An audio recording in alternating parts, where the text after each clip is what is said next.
Hi, it's Bruce here at the Churchyard Community Garden. It's noon and it's hot and sunny and pretty dry. Gardeners have been in here all morning long, tending some beautiful boxes.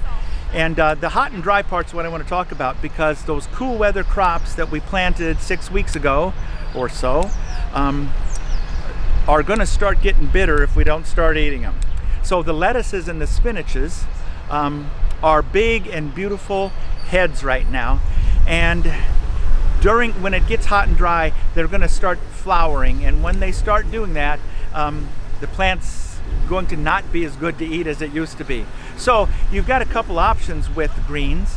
You can take scissors or pick them and go around the outer edges. Get those outer edge leaves off of the plant, take them home, wash them, and then just use those. And that'll allow the center part of the plant to keep growing for the next while until they don't taste good anymore, I guess.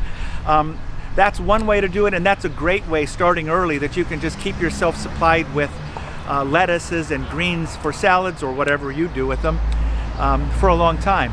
Now, right now, if you've got a big mass of lettuces and spinaches, you probably want to just pull up every other one to give the other one some space. So just reach down and grab the base of it and pull it out of the soil and wash it off and eat it for the next week or so. I see beets. Beets I wouldn't worry too much about, but go ahead and cut some of those greens, snip some of those greens off and put them in your salad too. Beets leaves are great, and then don't take all of the leaves off the plant. Let the beet grow to a good size and then eat the beet also. Also, if you planted kale, kale will grow all season long. So that's when you want to use your scissors, I would say, and just snip kale as you want to use it. If you want to thin it and leave 3 or 4 or 5 inches between kale plants, if they're too tightly planted, go ahead and pull those up. Don't be afraid to pull this stuff up. You're not killing it, you're eating it.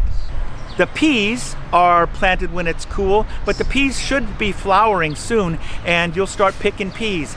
The trick to peas is keep them picked. Don't let them sit on there too long. The more you pick, the more peas you'll get. If you let them mature on your plant, the plant will stop producing flowers and then producing peas, and you'll be done. If you planted radishes, they're probably ready. These are clumping up next to each other, and they're ready to pull and ready to eat. The heads of broccoli that I see are still growing. Those broccoli plants are going to set one big head. And when it looks big, but before it starts to flower, turn yellow a little bit, or the little pieces start opening up, the flowers start opening up, then cut that broccoli head off and don't pull the plant up, because that broccoli plant will now send little shoots off the sides, and you can cut those off and add them to your stir fry. I'm standing here with the latest addition to the garden, which makes us truly an official garden, because it's our new compost bin. Chris made it out of wire. It's a cage, and he has started by putting in some plant material that he picked. So it's weeds. It's better to get your weeds when they're young, no flower, no seeds. We really don't want the seeds in there.